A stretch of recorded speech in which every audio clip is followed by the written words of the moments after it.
The performance is always real. There are real presences. The actors are present. As you watch, you begin to consume their bodies. You want to take everything in, but at the same time, you're pushing the performance into the invisible memory. The performer has spent herself. Nothing is saved. You cannot put a price on her performance. Perhaps it has no value at all. The person that she was for that performance is dead. You have no memory of her, but you remember the others, your comrades, the ones living outside the law.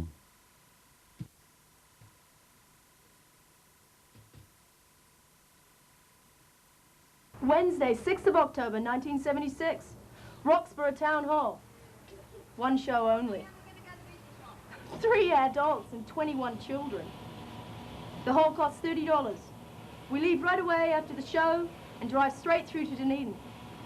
Arrive 3 a.m.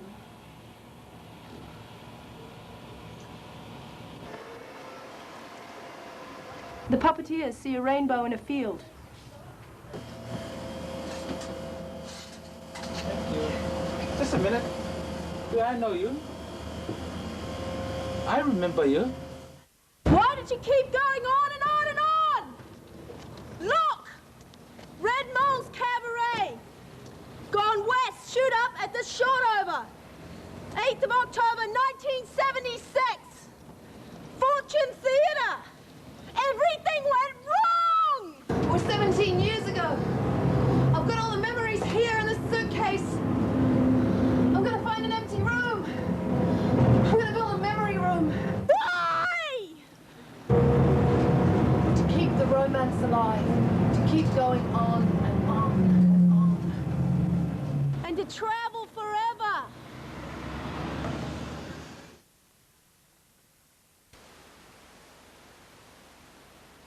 And I moved into that house, and Sally was living there also.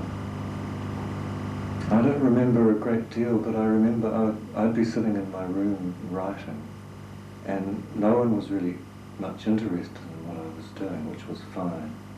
But Sally was curious. And I remember just a few occasions when I could tell she was interested to learn just what I was up to, sitting in my room and scribbling. And I don't think I ever showed her anything. But it was an interest that I really appreciated at the time and felt was friendly and curious. And I was very young then. I was a student at the university.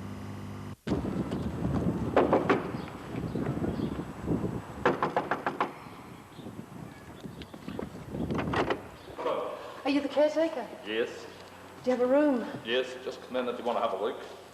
Don't know why you're coming.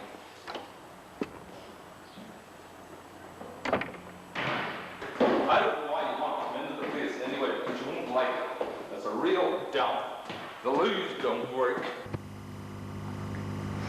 But sometime after that, I remember Sally went away. She went overseas.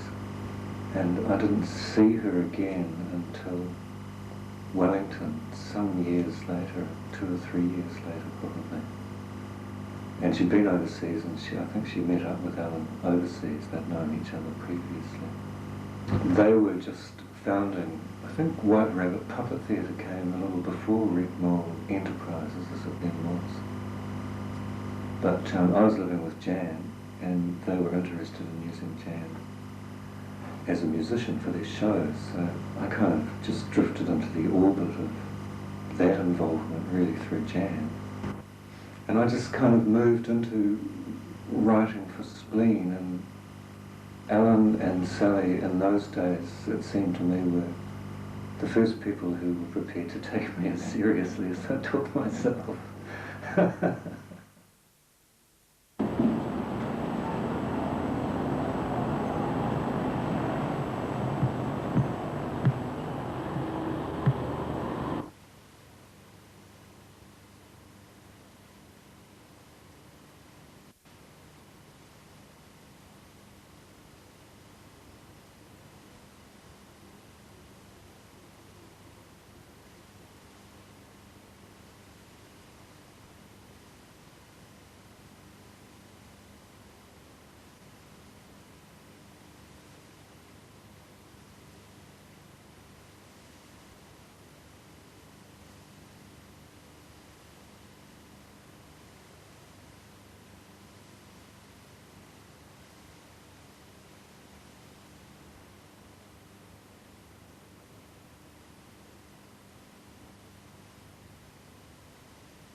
and my memories of Wellington, that entire year of Carmen's, there was just one route, and it was from Claremont Grove, and it was down Marjorie Bank Street, down Courtney Place to Victoria Street, turn right into Victoria Street, and up 2 flights of stairs to the balcony. And I still, Wellington is still that way to me. How did you and Debbie ever come to the balcony? I don't know. I just remember that Deb lured the fire eating, and then she got the idea. She'd heard about Carmen, and she said, I've got to earn some money. And I'm going to see if I can sell my fire eating act too. So she was the great Volcana. Right, well that should work, yeah. You put 20 cents in. Yeah, I did. Oh, sure. That'd be all right with the lid up. Yeah, that's fine. Oh, that bloke in the white suit, that's Arthur, and it used to be in your shows. Yeah, that's right. Did you come to them? Some of them, yeah. Yeah, that's Arthur. Arthur Basting. Within a couple of weeks, she said, what else can you do? And Deb said, oh, well, I've got this where we do the tango. Tarawiki Street, number 33 Tarawiki Street, and it's off Richmond Road. No, the street we're looking for off Richmond Road is called Parawai Street, and it goes off. We were all living in Wellington and working in Wellington, and Sally and Deb had become involved with the balcony and the strip show there, and then the opportunity came along that maybe Carmen would rent us the space, and a group of people would be able to put something on there on a regular basis that maybe would make us a little bit of money, that maybe we could make a living out of just that. And I don't think any of us thought it would be as successful as it was, or as exciting as it was, actually, as it all turned out to be.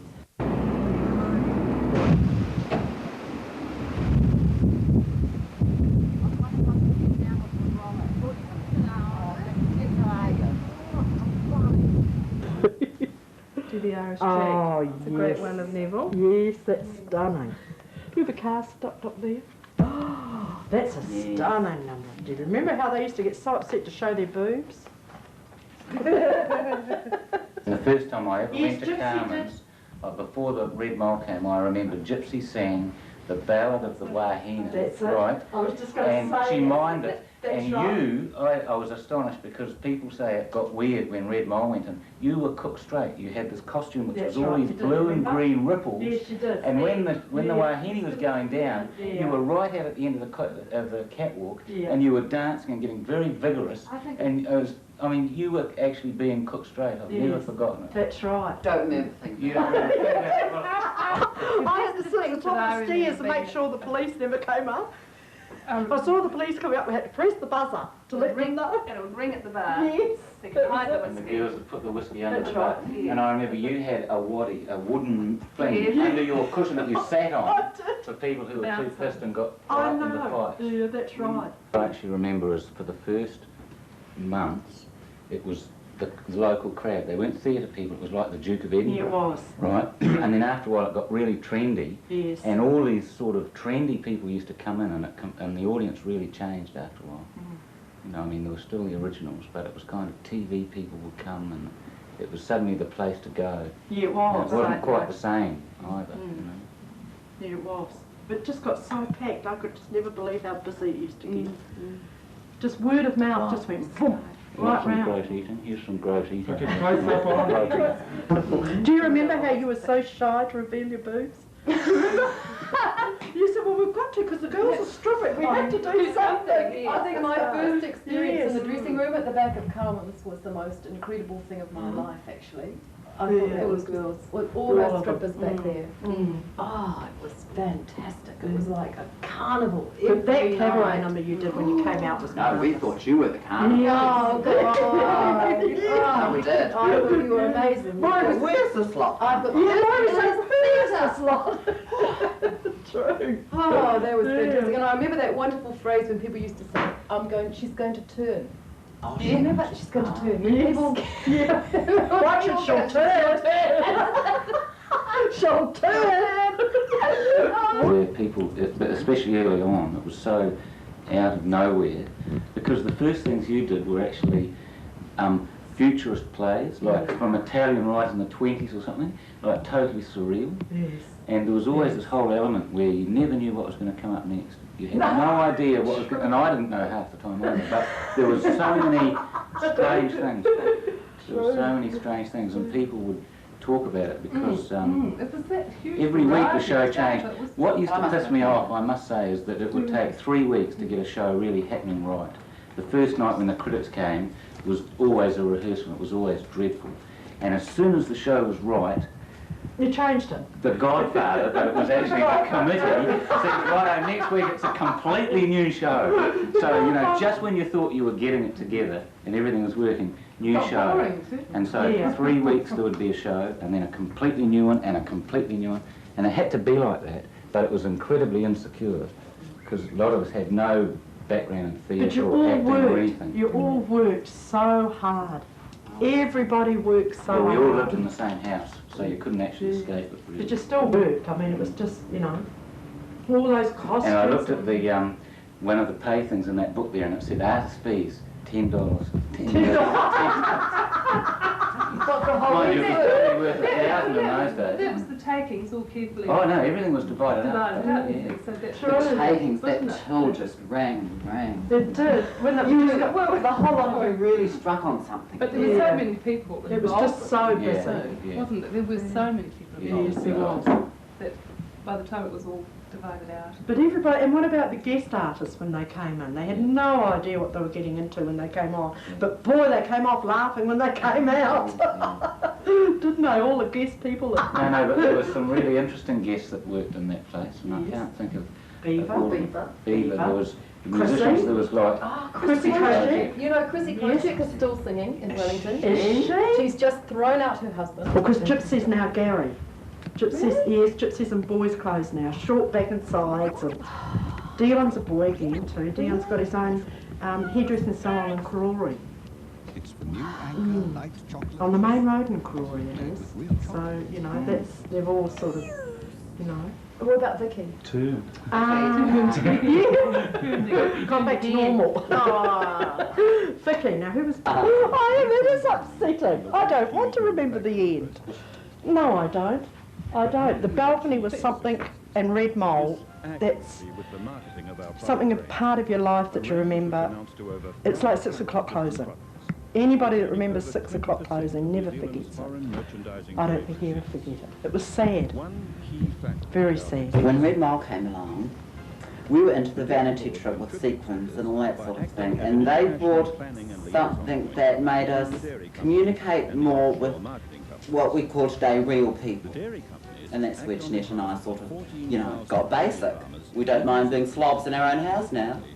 No, that's true. We did get We really basic. learned a lesson from them. We learned a lot of real things. At the end of Red Mole meant the disappearing from our lives of colourful personalities, full of life. They went overseas, we didn't see them for years, we missed them. And bumping into them occasionally is really refreshing. More so than friends, like you find out who your friends are when you move, but when you bump into this lot, they're just the same old people. More wrinkles, but same old people. And very real. Go on, Jean. But Red Mole and Sally and Debbie, they did teach us something. We thought we knew it all till we met them. And we didn't. We didn't know it all. When Sally, they taught us a lot. When they brought their cabaret into the strip club, they brought sincerity and something different that we could stand and watch. That's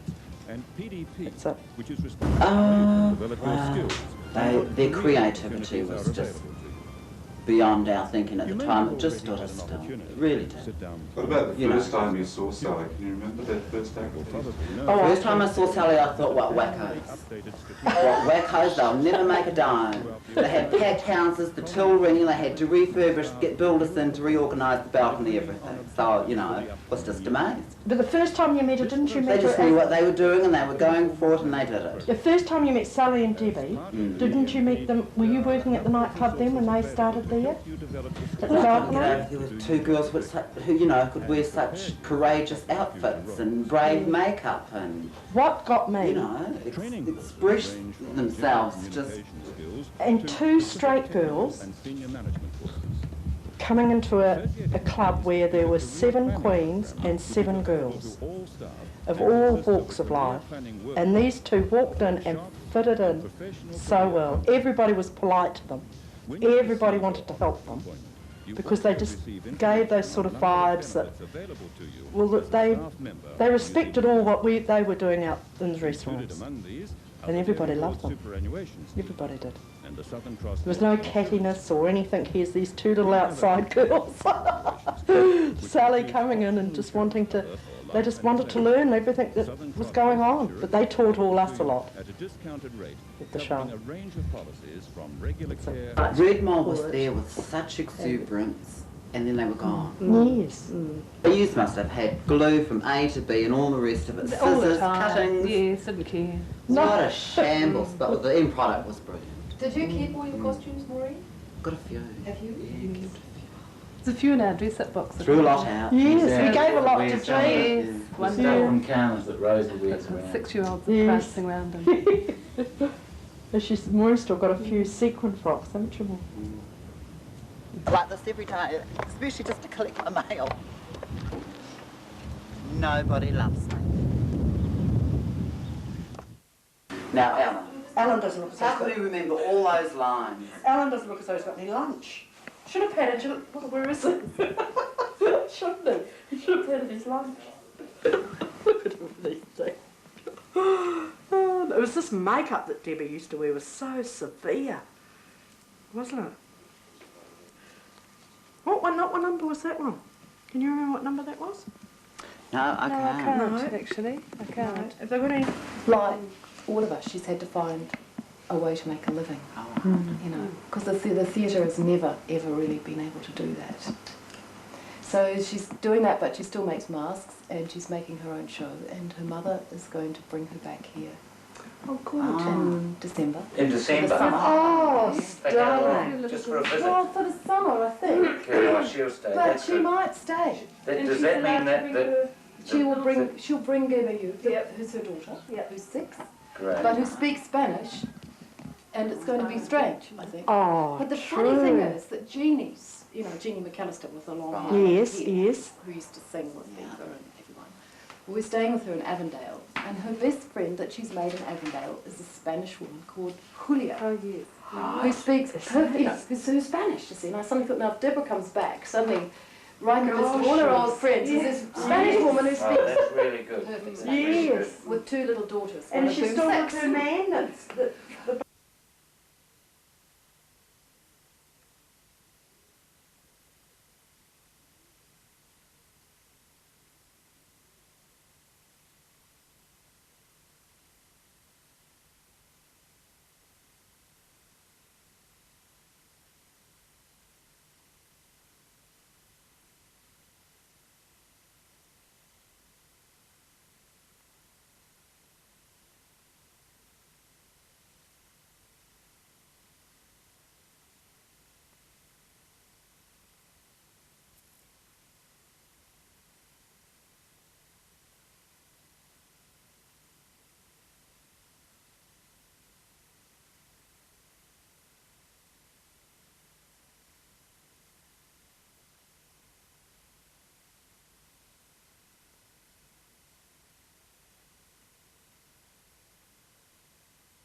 It was fantastic, really, because Redmore was a very loose structure, and they would use anybody who wanted to be involved.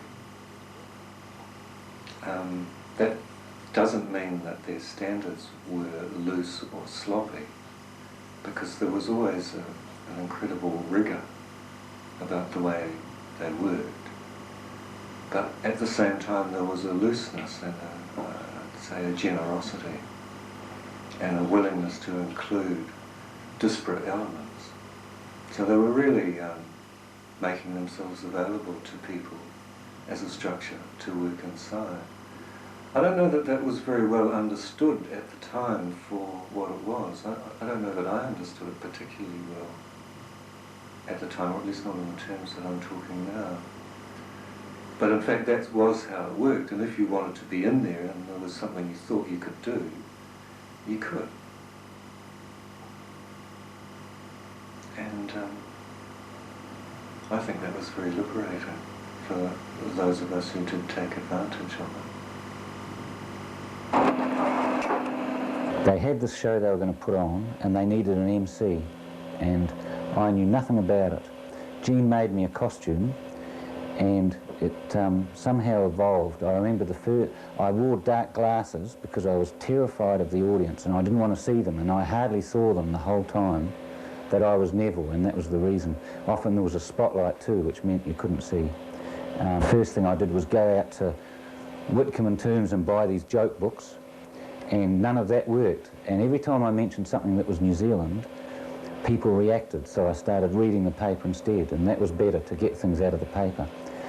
And the thing that was the best thing that I discovered was to come out and say I was dreadful, that I knew nothing about this, I'd just got out of jail and they'd given me a job, and then it didn't matter how dreadful I was, people liked it, and I kept that going all the way through, even on the TV thing, which didn't perhaps work so well, but the TV show was dreadful.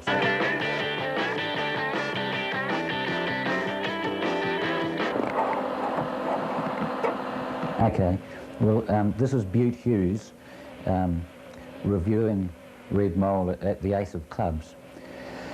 Good satire needs a sharp cutting edge. Red Mole used cudgels to try and batter its subjects into grotesqueness we're supposed to laugh at. Much of the show was offensive without being funny.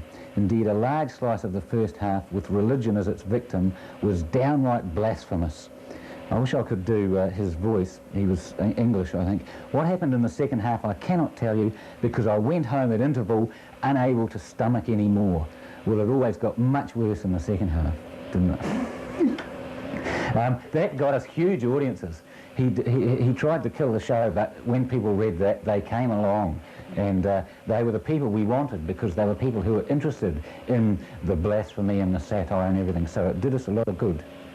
That's how I became a songwriter. I was a poet, and I haven't been since Red Mole. I've been a songwriter, and we would write things, and then a week later, a band, the Country Flyers were a great band, they would play it on stage, and I've never forgotten that, and it's the reason I still write songs. That was a huge, and it made the theatre quite amazing.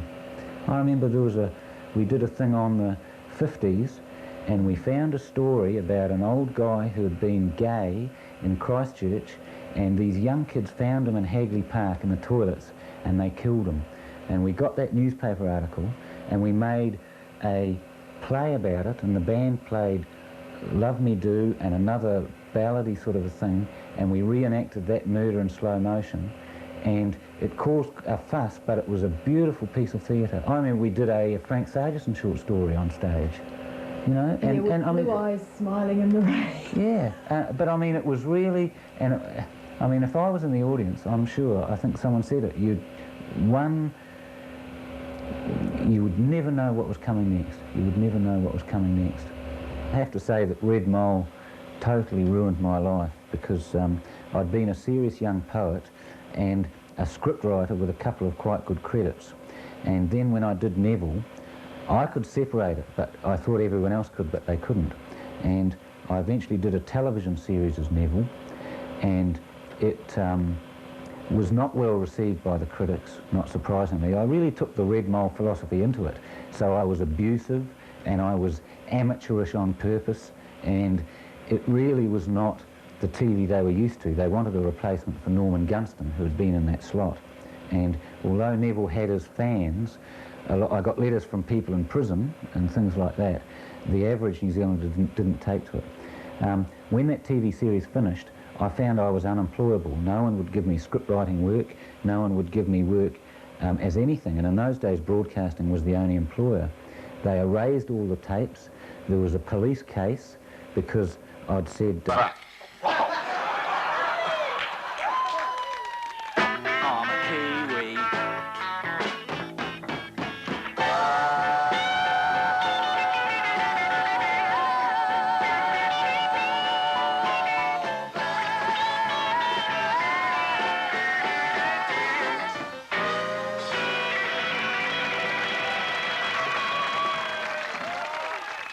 at art.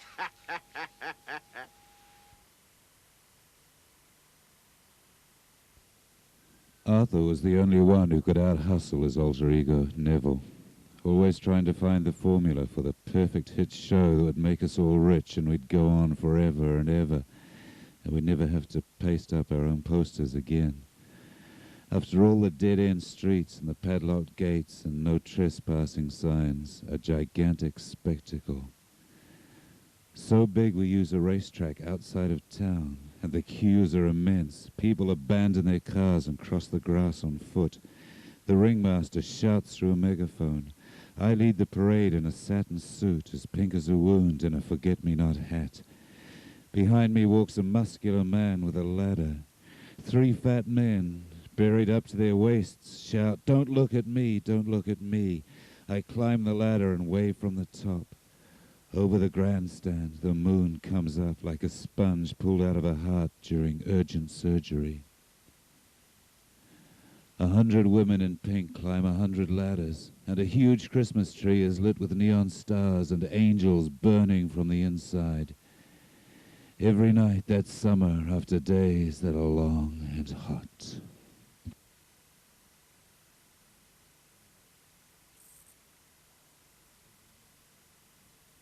After Ghostwrite, we did a national tour called Going to Djibouti, which Sam Neill documented in the National Film Unit documentary Red Mole on the Road. We finished that tour in His Majesty's in Auckland about July, I think, July of 1978. And after that the group basically split for a time, and Sally and Alan and Deb flew off to Mexico, and I stayed with the band Red Alert. And in September we also flew to America. But we kind of got stuck in San Francisco for quite a long time, 8 or 9 months, because they were essentially pursuing their musical ambitions. And I was managing the band and doing their lights and just being the sort of general dog's body roadie kind of person, which I didn't really enjoy very much, and I didn't really enjoy San Francisco. But I felt quite impelled to get over to the East Coast and rejoin Red Mole. That's what I wanted to do. But I encountered a lot of resistance from the band, who all wanted to be rock and roll stars and thought they could do it in San Francisco. And maybe they could have, I don't know, but in the end, my counsel and the pressure we got from the other side prevailed. Yeah, I'm off to court on Monday and Tuesday.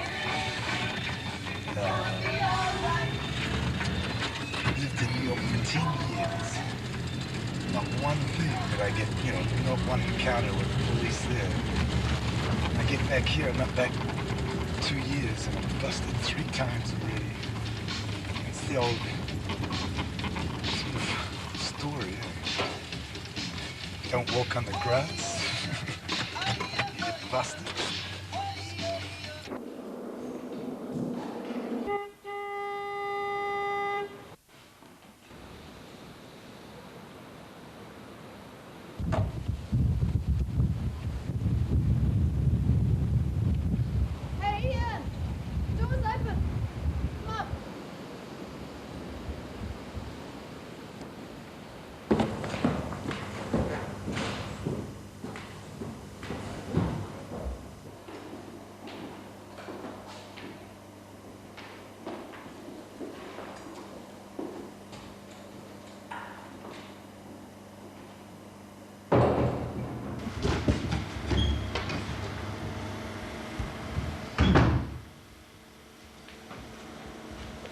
Hi, Ian. Hi, Sally.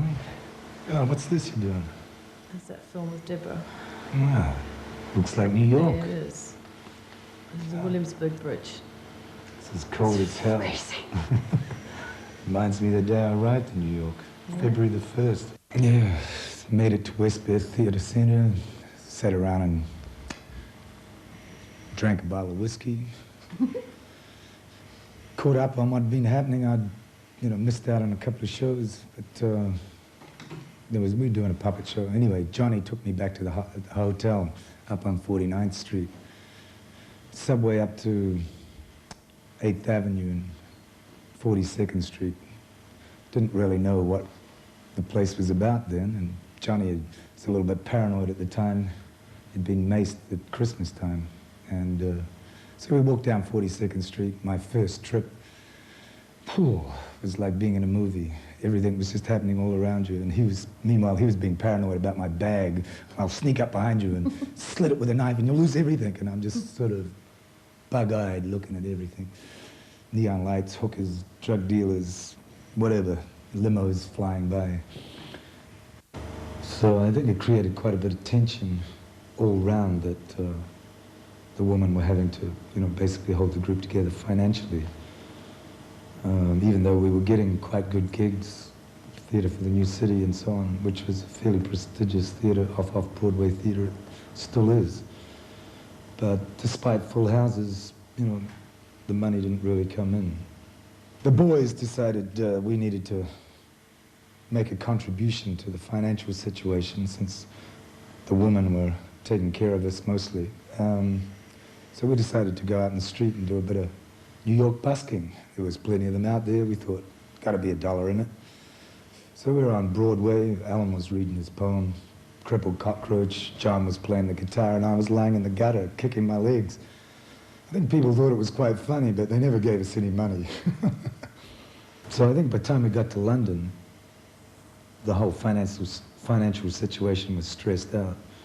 And we were all pretty stressed out, living very closely together, rehearsing, performing, rehearsing new shows, performing that show, trying to get other shows together. And it was just a constant pressure to keep on the move, which is part of the philosophy of the whole thing, I think. But when the financial situation gets critical, I think the stress on people becomes critical, and I think London was the blowout for that. And I think everybody was feeling pretty down by that stage. Looking back at it now, I sort of see that the collective, the traveling theatre group, or traveling anything group, is a way to create an alternative to what the culture, what Western culture is trying to create. And that being on the move is a way to get outside the restrictions of society, that places people in little pockets and says you must live this way. No, you can't do that. Yes, you can do that. We approve of this. If you're on the move, you can leave the parking tickets behind so long as you don't come back too quickly. It's not necessarily a way of escaping. It's a way of creating a place that you can exist in some kind of sane way in a world that seems to be pretty insane to me. Which brings me to the point of where I'm going, Sally. I need a costume. Well, I need a jacket, a tie, a shirt, anything. I have to go to court. I got caught. I've been caught. So I have to go before the man. Well, there's heaps of costumes here. Plead my innocence. But it won't happen. Do you want to try something on? Yeah, I think I'll try and look respectable.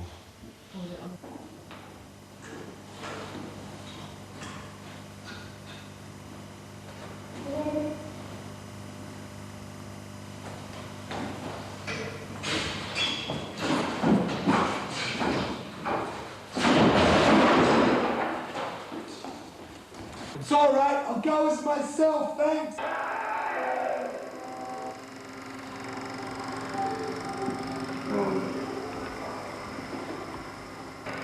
And we believe if you can entertain people on their own terms, on their own grounds, presenting certain political ideas to people and discussing them in some way or other,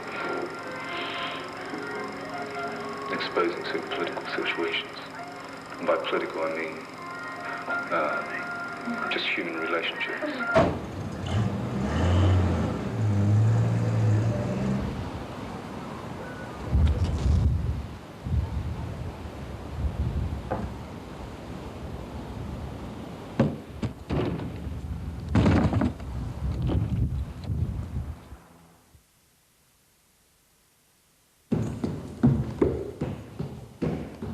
remember those first nights in New York.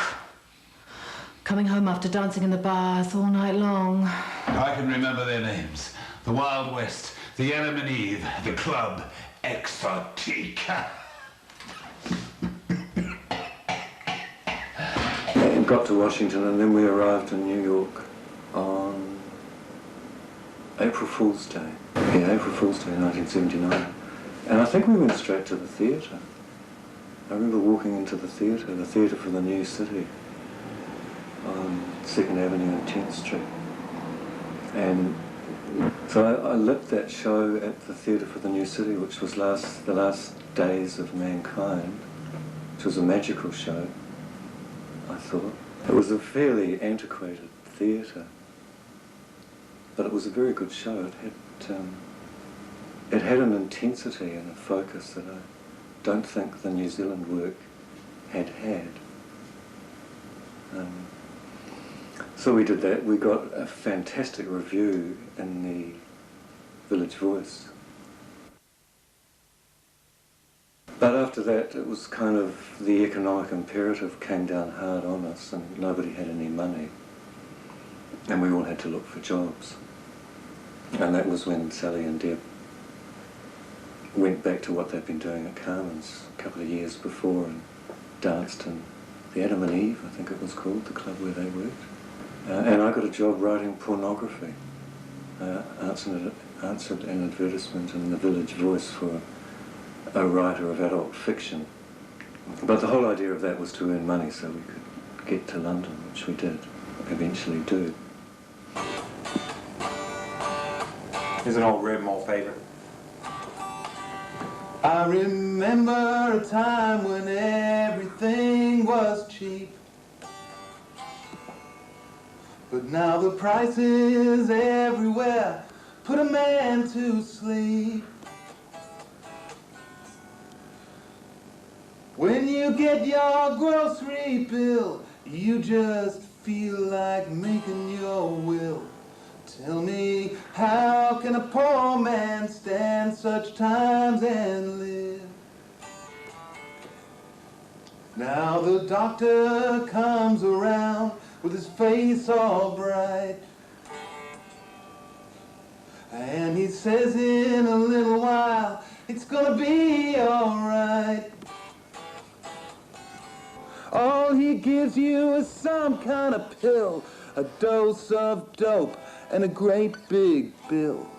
Tell me, how can a poor man stand such times and live? Tell me, how can a poor man stand such times and live? In the late spring, we went on this great exodus to London, and we all, at the time, I remember, went in staggered groups because there'd been an airline disaster, and all DC-10s, I believe, were grounded. And so Alan and Neil Hannon and myself got the last DC-10 out of New York City before they were all grounded. So we got to London first and sort of dug our way in, checked into a little boarding house on Oakley Street in Chelsea.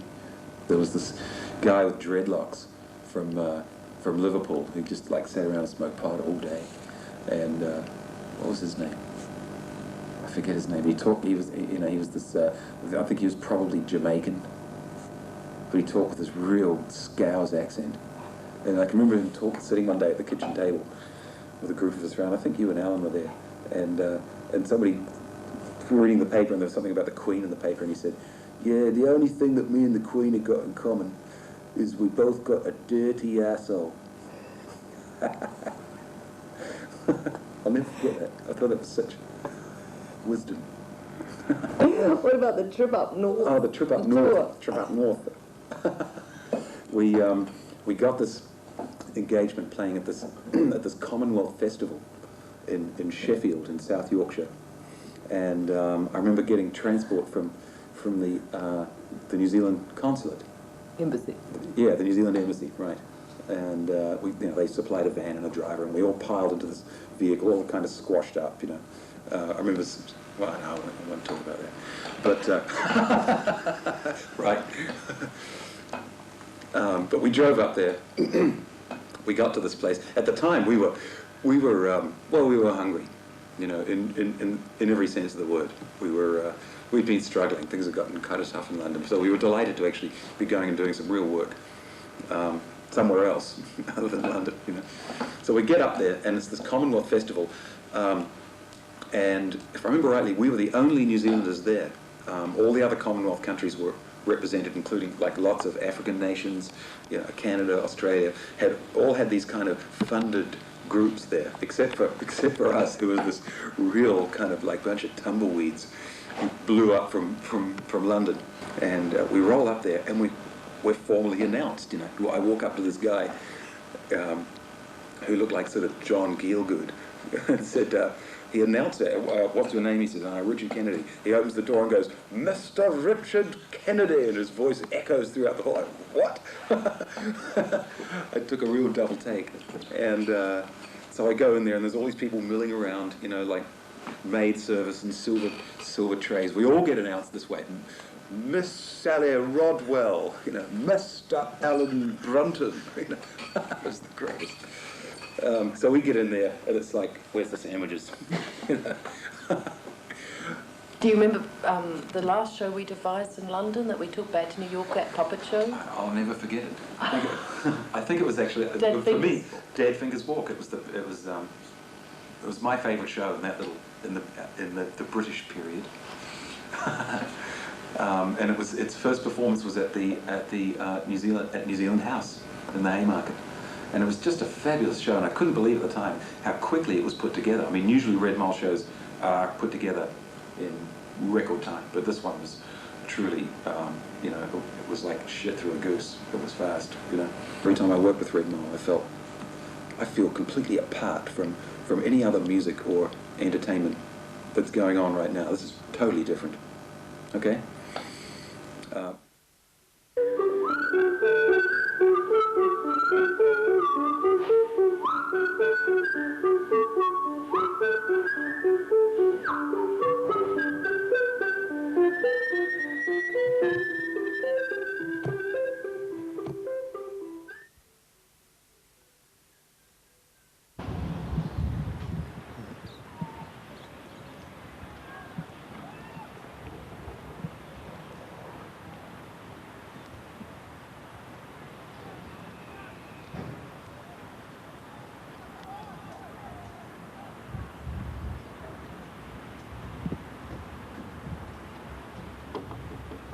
Well, Tennessee was the first stop after Manhattan, wasn't it?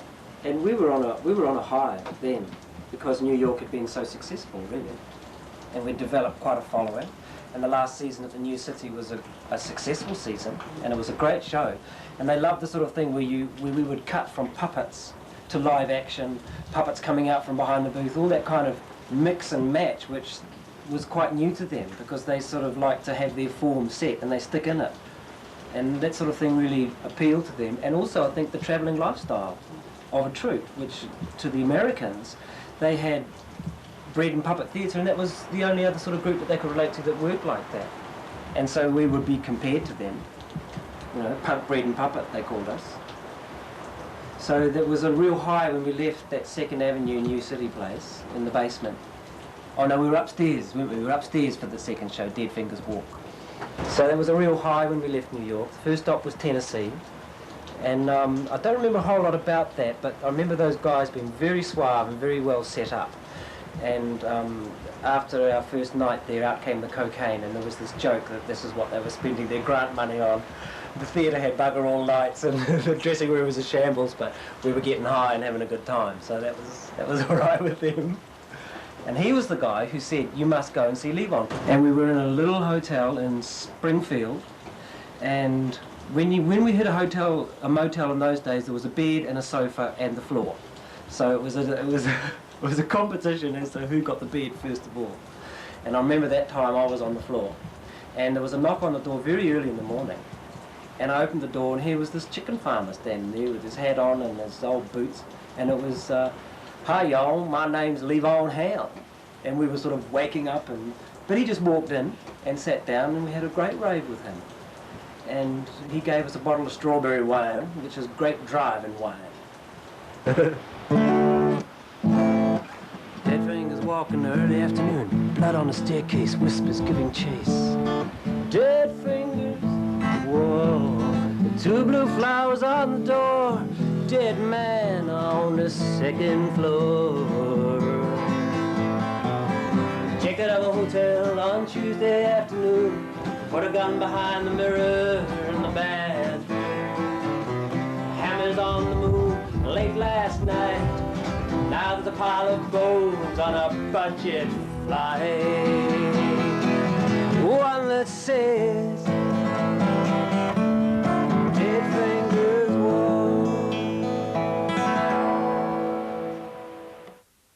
And the way we were travelling and the way we were living was that if you needed your money, then you just had to go out and do it on the street. And there was a market in San Antonio which was patronised pretty well on the weekends, but I think during the week it was a bit thin.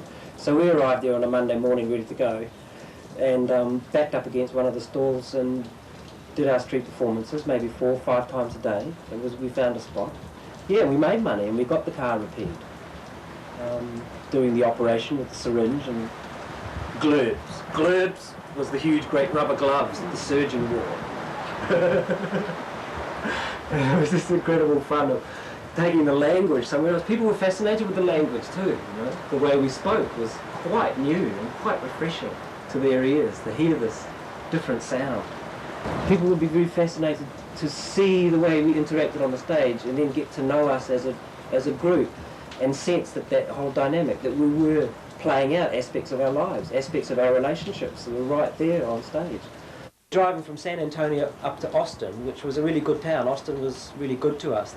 We struck it at the right time. So we had a big crowd and we did our cabaret show and people responded to it incredibly well, you know, for all the different reasons. And then we were picking up afterwards, and I remember Alan and I lashing the trunks onto the top of the old Buick, and these people hanging around and saying, "Where have you been?" And we'd been to England by that stage and come back, and "How did you get to England?" one of them asked, and Alan said, "Oh, we drove across." And there was this whole picture of driving the Buick across the Atlantic and back, which was what it felt like. I mean, that car was our home. And I love those American cars. That big Buick was an incredible thing. It was like a whole hotel suite on wheels. And then setting off at about 2:30 a.m. to go across into East Texas, and you sort of come up out of West Texas into the Panhandle, the Badlands. And it was just this incredible landscape, and it was just on dawn, and everyone else in the troop was crashed out at the back of the Buick, and the sun's coming up, and there was a little joint sitting in the ashtray, and I just had a few puffs, and it was just drive. No one else on the road, and you're going, and you really know that you're doing it. You know, as a troop, you're going for it, and you could go wherever you wanted to, and it was an incredible, liberating feeling. You lean on one another a lot. I mean, the incredible trust and bond that you develop with the other people, that you depend on them to such an extent.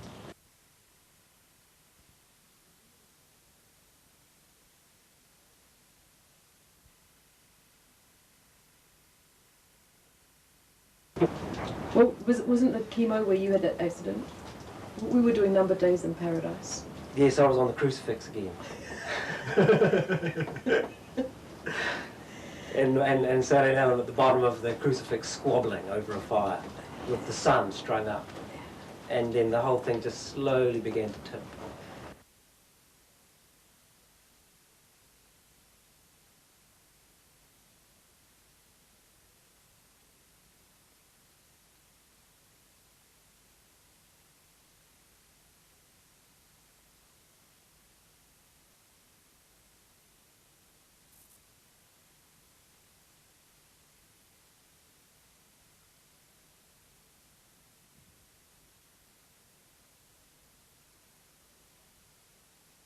I remember borrowing a horse, because we went to the reservations, didn't we, on Christmas Eve? Yeah. We went to 2 different places, and it was sort of dawn by the time we got back to Taos.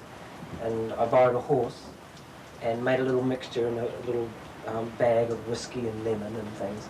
And I set off. It was just after dawn, and there was a bit of snow still on the mesa, and I was going to ride to the Rio Grande, which was just that huge Gulf carved through the mesa going on down to the south. And I rode on the horse, and the horse wouldn't go any further at a certain point. So I got off and tied it up and walked to the edge and looked down the river. And it was just an extraordinary place to be. You could feel, you could understand why Georgia O'Keeffe and such people end up there, because there's such an incredible power in the landscape. Those huge, great purple mountains up the back where nobody went. It was Indian land.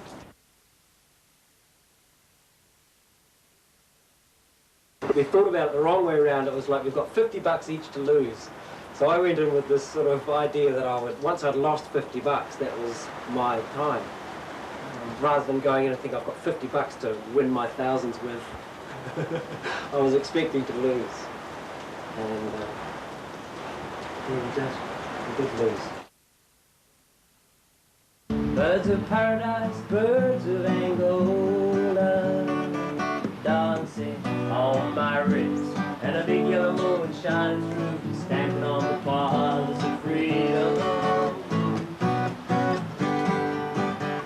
rounds of seven burst into my hand, my rifle red hot like a sage on fire, listening to the sound of the jangles, listen to Shango dancing in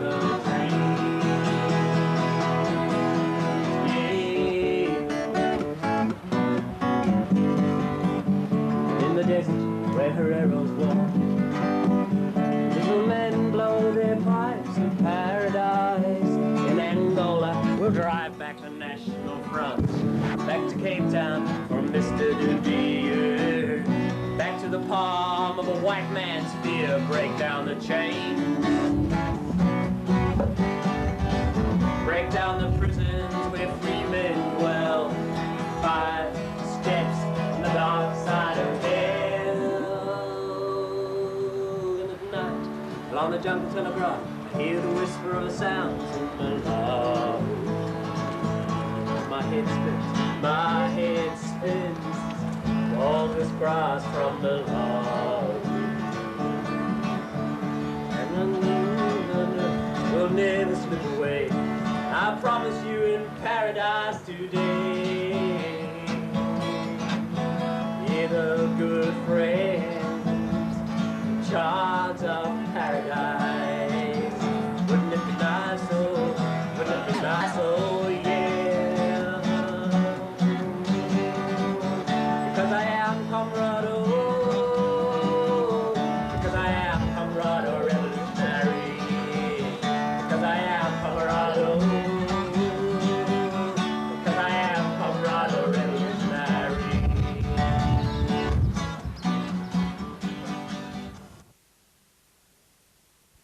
This was, I think, at the Odyssey Theatre in Los Angeles.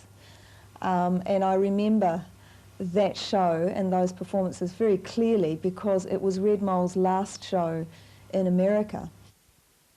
You know, we'd all been together for quite some time at this point, and at this photo session we all felt, well, we felt very unified. And there certainly was about to be a major change because, of course, we came back to New Zealand, and that was extremely different from all that time and all those performances in America.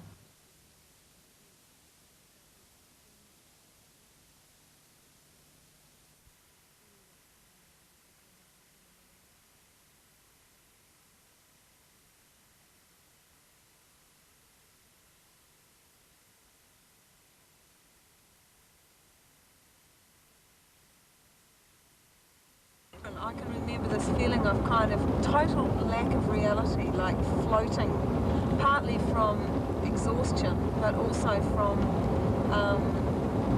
culture shock, really. I think we were all, you know, considerably younger, and I guess the joke of the 60s for me is that in the 60s we thought that anybody who was encumbered with possessions was not free, and of course in the 90s, 80s and 90s we've discovered that money is freedom. Every now and again I do gigs It could be teaching a friend's child the piano, or it could be playing one night at a party or whatever. But I do some things for nothing, just to remind myself that the reason that I did music in the first place was because I loved it, not because I was being paid for it.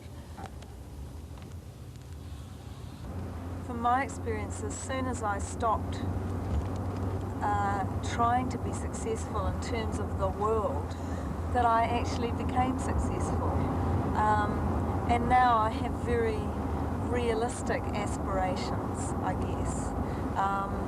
I feel very strongly now that if I've paid my rent and I'm in good health and relatively calm and happy, then that's fine. That's all I ask of life. Of course music is part of that, because I'm not happy if I'm not playing music. And really I feel very blessed, very lucky to have been able to have carried on what we really started doing in Rodwell. I am still doing that, and a lot of us still are. We meant it then and we mean it now.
Found in the back room of a rebuilt home on Love Canal. Mama was a cashier and Daddy worked for Ivan Watkins Dow. And when I was 12 years old, the fish came out of the cold. All the policemen on the beat, Calvin Boulevard and Frontier Street, whisper in their radios, watch which way the hard rain goes. It's Agent Orange doing the night shift at the Freak Exchange. First green of blood, take the trumpet. Home on. A different clue in every chromosome. I'll be around for 99 years. I'll be around for 99 years. One night. One night. I threw your typewriter. What? I threw your typewriter down the lift well. Smith Corona. Apocalypse.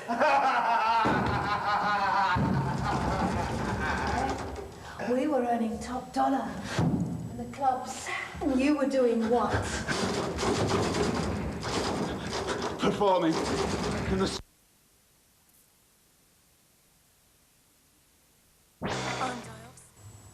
One night.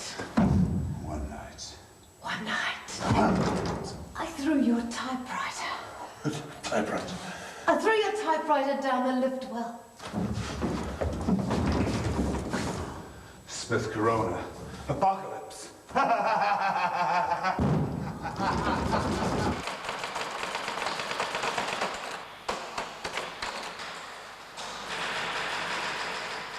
Sometimes you write these shows, you think, this is going to be the last show that I'm ever writing. This is going to be the summation of all this enterprise and effort. And each show becomes the summing up of your life to that point. All the bright moments in your life. And each show becomes the completeness of that life right up to the moment that it's being performed by those people and their collective. And in each show I like to put a moonrise. I like to have a full moon rising because in 1974 in Luang Prabang we made a promise to form a collective travelling theatre troupe. And a full moon came up over an opium den behind a Shell service station. And the history of Red Mole's been those collection of bright moments ever since that time. At times it's been in the middle of a crowd, and at times it's been all alone. And the responsibilities, the things you had to do to keep a group of people happy as you pass through eras on highways. I think at the beginning the idea was to maintain the romance of people being together and trying to avoid it becoming a crowd and swallowing you up and absorbing your personality. And over the years, people put in 2-3 years of working with Red Mole, and then they just vanish. They just blow away into another reality altogether. And the collective survives and goes on, and someone comes down the road a couple of days later and says, you know, I'm looking for something to do. Something to help expand. And you turn to them and say, let's all expand together, let's grow. It's an expanding universe. And somewhere on the edge of the universe, there's an infinite curve, and it's illuminated, and that's what you're riding on, and it's red hot, and it's a wave to nowhere. To have a vision, you must leave home. You must travel. And you wonder what it is that you're moving towards sometimes, and it becomes, after a while, it becomes the quality of light. And you're searching for the light, and there's a passage by Borges where he says, in the beginning God said, let there be light. But what if he had said some other word? What if he'd said dirt or mud or gold? What would it be like? And it's that curiosity that drives you on and on. Because each show, being the last show, leaves you fresh to start from the beginning, all over again with the next show. And each show becomes an epic. There's this clawing up hills, up mountains towards the complete moonrise, and it might be a blood-red moon. It might be coming up in the middle of a glacier of stars. And out there at the beginning is the origin. You come back to your origin, and you remember where you came from. And in those memories is the perfection that you were always looking for.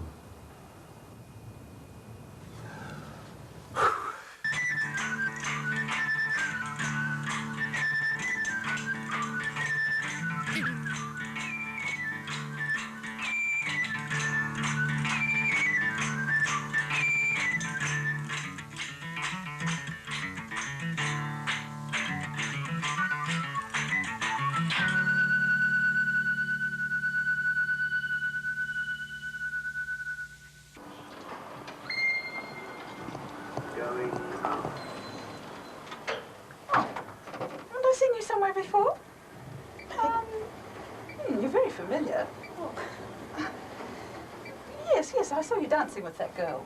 Oh, Deborah. Yes, Deborah. Oh, Deborah. Yes, I saw you dancing. Going down. Deborah Hunt. What was her middle name? Deborah. Did she have a middle name? It surprised me that she went bush, actually. Like, to the desert at first, wasn't it? Yeah. And New Mexico and all that, and then Real Mexico, Old Mexico. Yeah. Now Nicaragua. Puerto Rico. Puerto Rico. Wow. Going more tropo as she goes. Why did it surprise you? Well, I don't know. She always seemed strong, but I didn't think she was... I guess I didn't know her that well. I didn't think she was that into exotic culture, I guess.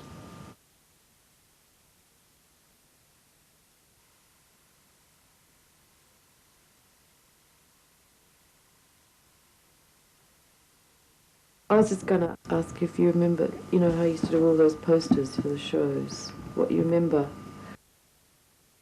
It was like very picaresque to me, you know, scene after scene, which were all lots of fun. And there was a shape to it, but there was so much dialogue I couldn't necessarily follow a plot direction, you know. But that didn't seem to be the point. I mean, it was a really different like presentation from telly. So, you know, telly had plots sewn up. Yeah. It was good to get away from it like that, you know, totally predictable. That's when we did that song, Hey Rangi Toto. Rangi Toto, yeah, that was a that good song. reggae song. Yeah. Sitting in there, however, the people, they come and go, but Rangi Toto stay. And another song on that show I used to love was I Just Want to Get Back to the Island. Oh yeah, right. Yes, I held the waves. And did this with the cardboard waves. A big row of them behind the... I don't think you need to fill the gap for too long, probably. Everybody comes back. Yeah. That's why I didn't go. I knew they would all be back. Well, only I expect people to bring a few more bits back than they do. Bits of what? Bits of over there. I love this poster. I think everybody who was ever in Red Mile has kept this poster. It worked well, yeah, because it's so unusual. Oh. It's kind of odd that you don't get many posters of a parade in the desert.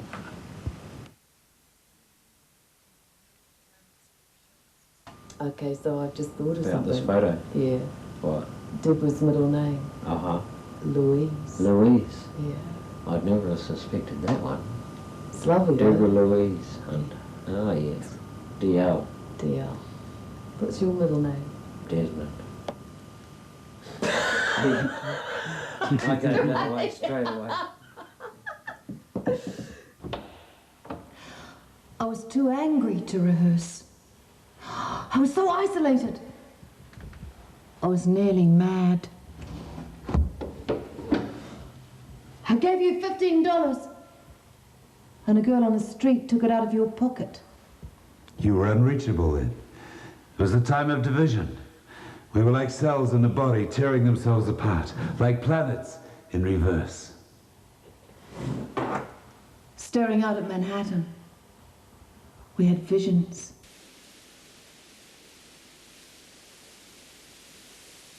Yeah. Oh, the Black Police. Yeah, I remember making that. We had a few little hairy moments in that one, Sal. Do you remember the cameraman? Yeah, Tim Burns, the Aussie guy. Yeah, you couldn't forget him in a hurry. I mean, just an Australian in New York. You know, they stick out like a sore thumb. Yeah. And what about Peter Rizzo? Petey Boy. Petey Boy was the Italian boy from Brooklyn.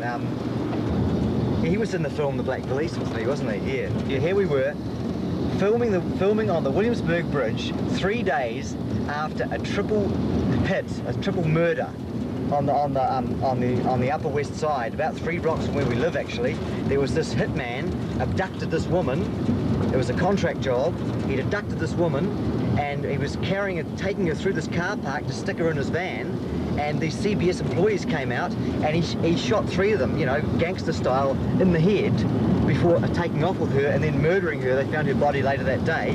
And we were filming on the Williamsburg Bridge 3 days after that with no kind of police permission. And the first thing I knew, a helicopter came in, you know.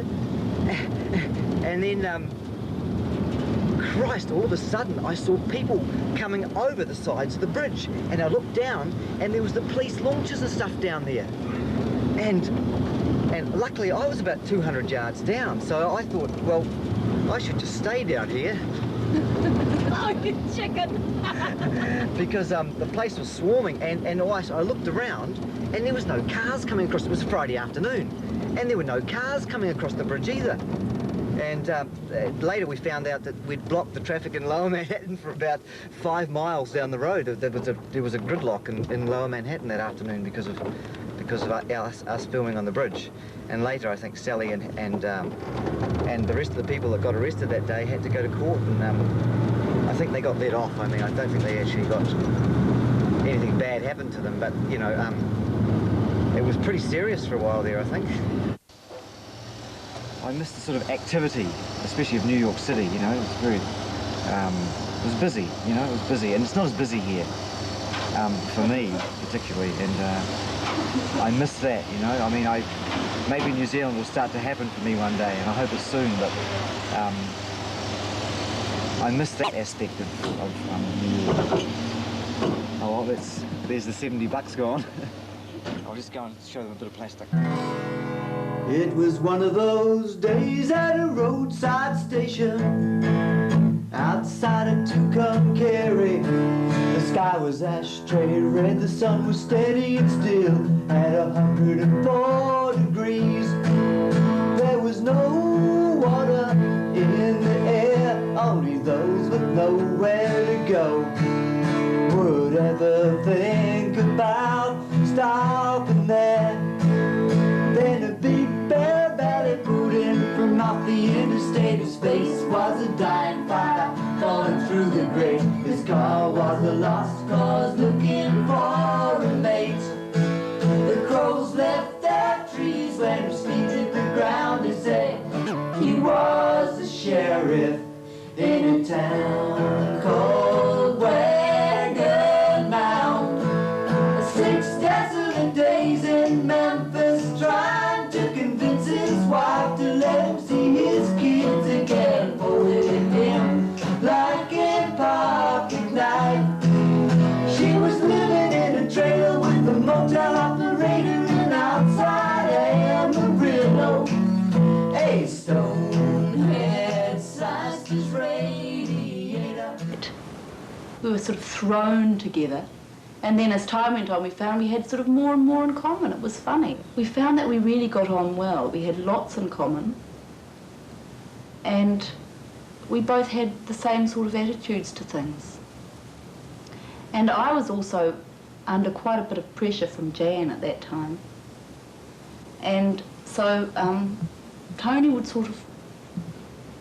Tony didn't take any bullshit from anybody. So he was a good ally, really. And, you know, it just developed. I remember we drove in on April the 1st thinking, I thought this was a bit significant for April Fool's Day in New York. And driving on these cobbled streets downtown was just totally, I mean, I hadn't imagined New York was going to be like that. I thought that it would be sort of swept up.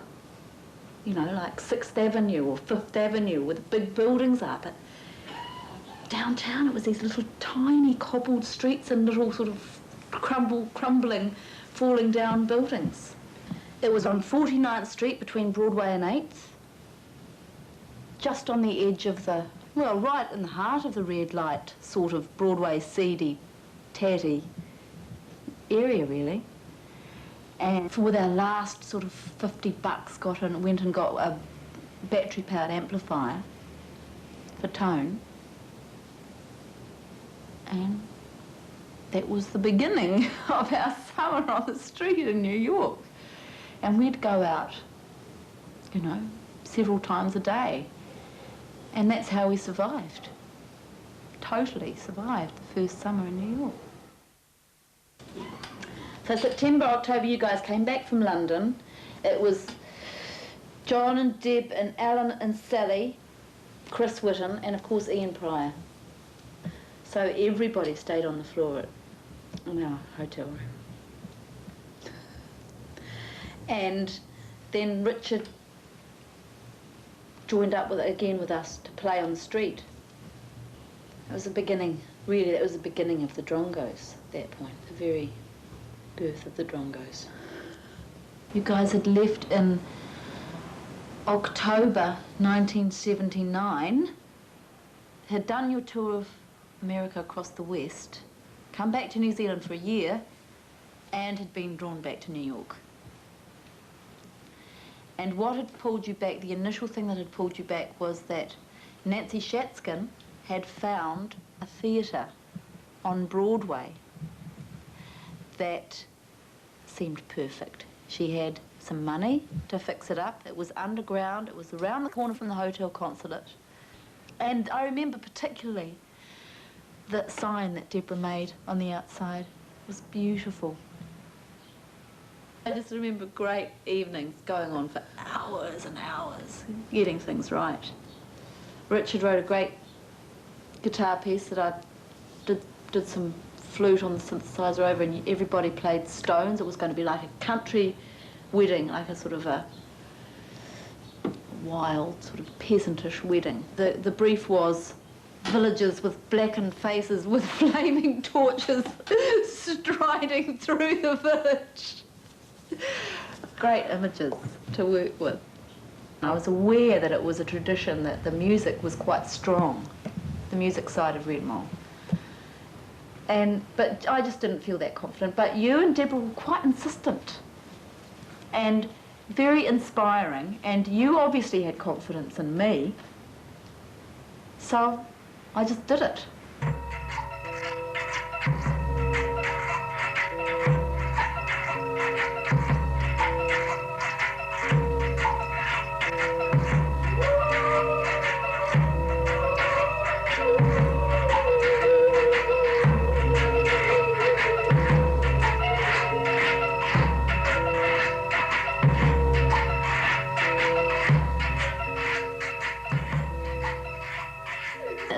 It's been a great sort of focus for me because, you know, 3 kids. Life can get very tedious and very domestic, and you get very caught up with your own little world. And I've always fought against that. I've always tried to sort of not live a mundane life. I never wanted to live a mundane life. I've always tried not to.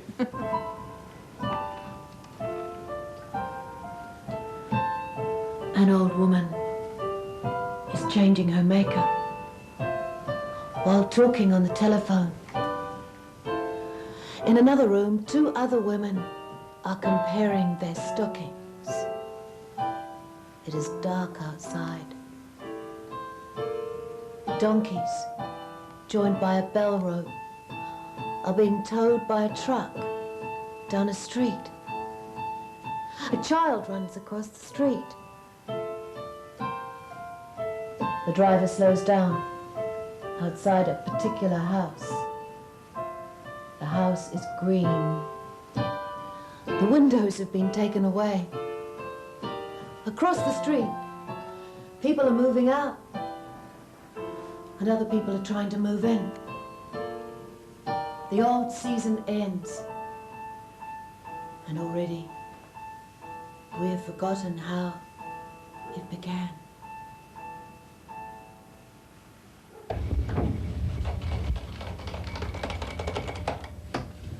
Yes, can I help you? I have to get back. Back? Back. When? Today. Where? To the beginning.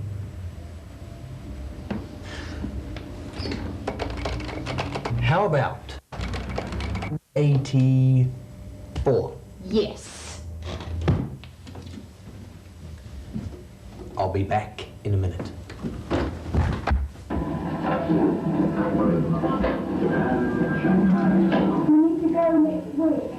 Here we go! New York. How? Fly! Now, you'll need some of these. Here's the itinerary. Right, have you got some passport photos, please? Thank you. Hang on. I know you from years ago. That's what they all say.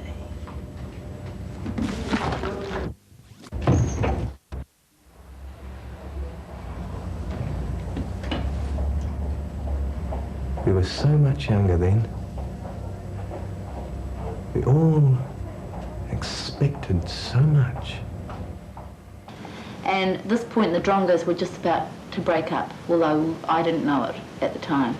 But we sort of felt like it was coming near the end of an era. I wrote music for another show, Lost Chance for the Living. And by this stage I was pregnant with Carmen. And then you guys left. You know, you came to New York a couple of times and then you went to Amsterdam.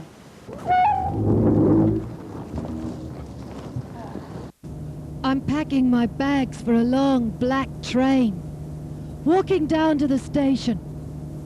What if the train doesn't stop here? But there are hundreds with suitcases marching down the hills.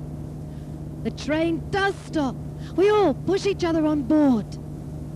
My suitcase falls apart. I have to bend over to tie my boots.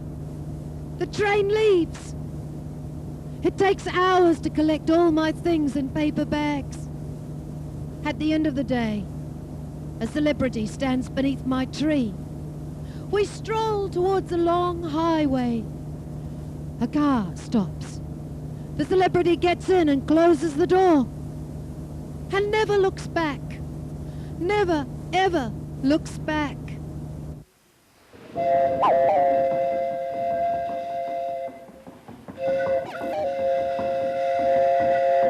And the last time we performed it was in the Legislative Chamber at Parliament on the 50th anniversary of Savage's death.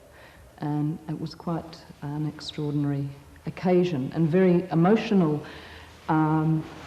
occasion as well. I think I'd never actually spent a lot of time in Parliament and in those buildings or in that space at all. So going in with all of our props, with all of the costumes, the banners, the red flags flying, the little corrugated cardboard State House, the masks, Karl Marx, the coats with capital and labour printed on the back of them, and the costume that I wore before, which was the solo mother with all of the children that Sally made, and all of these amazing objects that were part of the show, and which even when they were not actually being used, they had a life of their own. And I took on the task of setting up the tables with all of our things laid out, and I actually started doing the ironing, which was an extraordinary thing to do in the middle of this. It was a mundane and domestic task to do in the middle of these sort of powerful corridors.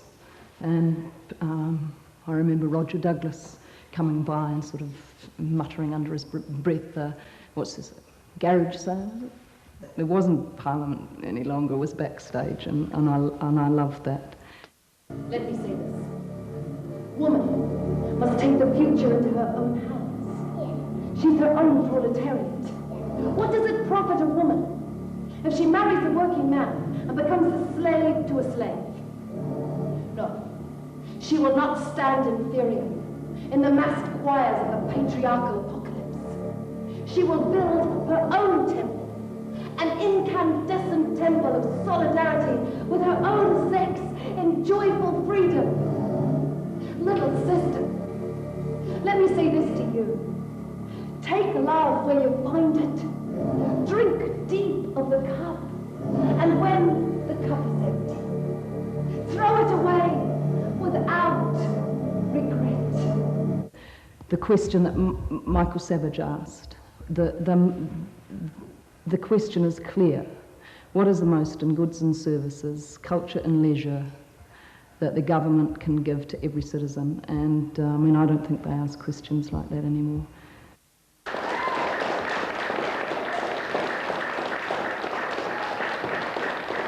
Anyway, the work we're doing now, the Nobodies, comes out of that tradition, I guess.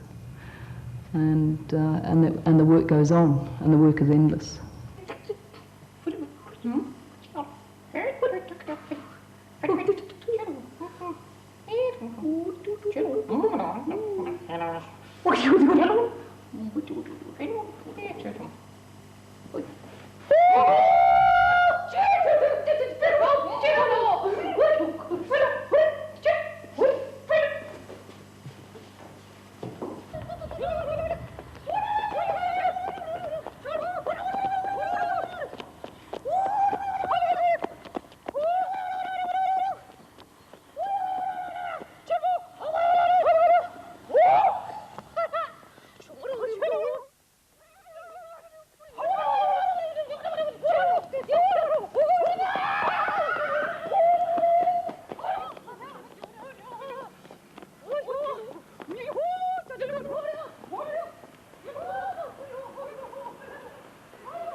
Hello, Peter. Hello, Sally. Can we talk now? Sure, why not? Everyone thought it was a big happy family, but it wasn't. It operated on levels. The one level was Alan, Sally, Debbie and Peter Fantle. Another level was sort of close friends, people like Arthur and Jean and that. And then there were always these people, sort of this parade of people, because the musicians changed, and sort of people like Chrissy Klochek and that, who came and went. And also this thing about the decision making, that you had this neat device of always having someone to sort of pass the responsibility on to. It was Peter Fantle, or it was Johnny Warren, or it was Craig Miller, and the person who kept the books was always sort of the ultimate villain.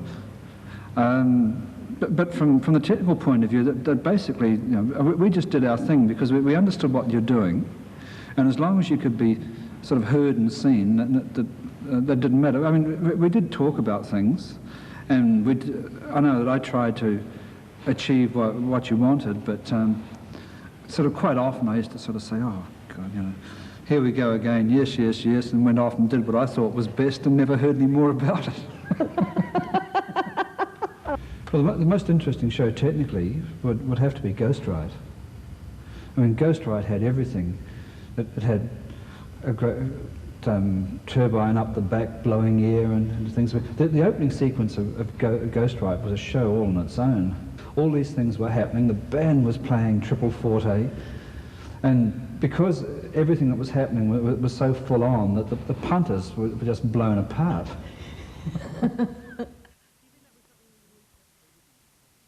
One night, I came back to the hotel with $1,000. $1,000. All over the bed.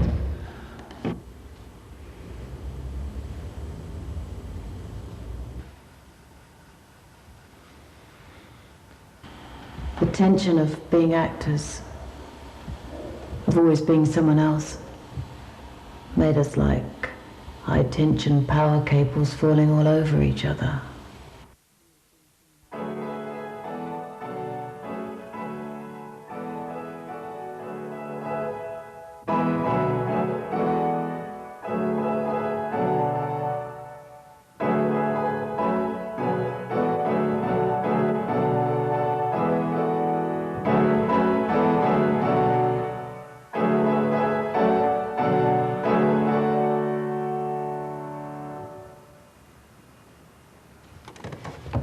I first met the Red Moles in Santa Fe, New Mexico, sometime in 1985 when they came down to do a production called Dreaming's End. They presented it in a kind of beautiful old adobe cathedral in downtown Santa Fe. Then the sort of winds of fortune in my life sent me into the southern, sort of the Antipodes, and was in Australia teaching at the University of Adelaide for a period, and got to see a third production of Red Moles, which was the Book of Life in Adelaide at the Fringe Festival. Ready for you? Hope you're ready for us. At last. Let's go. The Book of Life. Due to overwhelming need and demand. The Book of Life. In language that is frank and daring. No. Veiled hints. No. Prudish beating about the bush. The Book of Life. We go into the sacred places of your inner life. Right now. This is the place. At last. The Book of Life. Anyway, we're working on a kind of sort of intercontinental collaboration here. I've been working on the score for most of the mid-June, early July, and we'll come back in the spring, I guess, this hemisphere to complete and perform the work. We've sort of decided that's the millennium's coming up, so it's time to sort of latch on to the millennium theme and take it where it can go.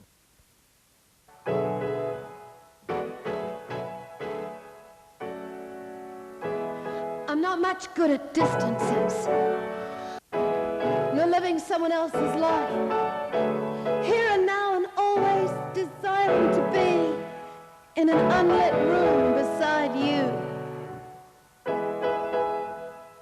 wanting nothing but the best in this and everything.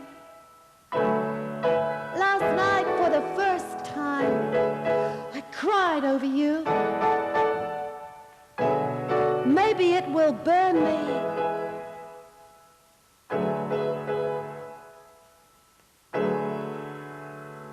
I don't know.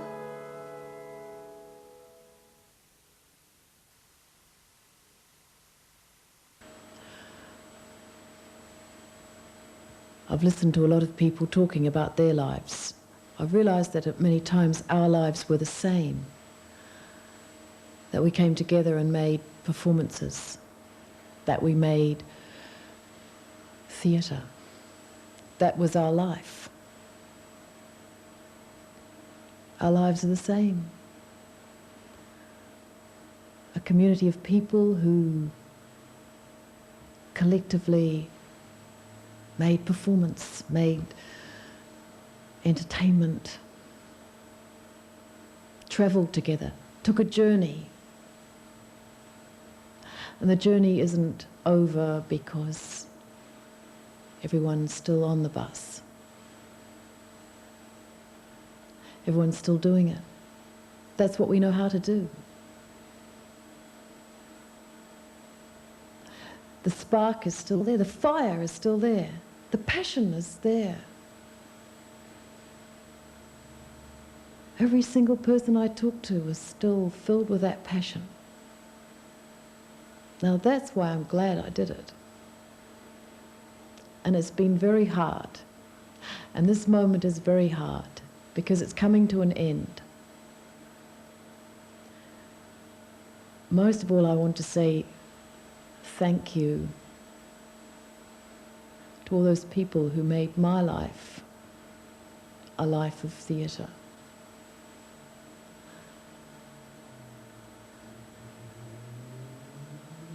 A performance.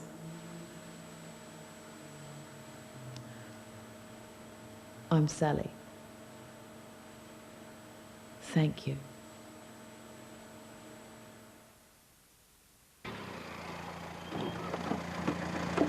Can you take me to the airport?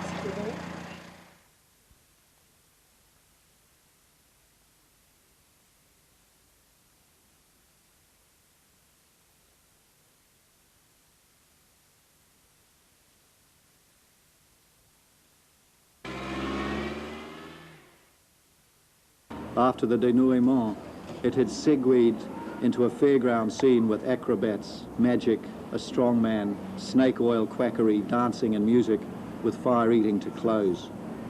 They trooped round North Island camping grounds and small town halls, finishing up on the east coast. Bay of Plenty, East Cape, Hawke's Bay, Mahia Peninsula, ends. What a beautiful closing rhythm it had.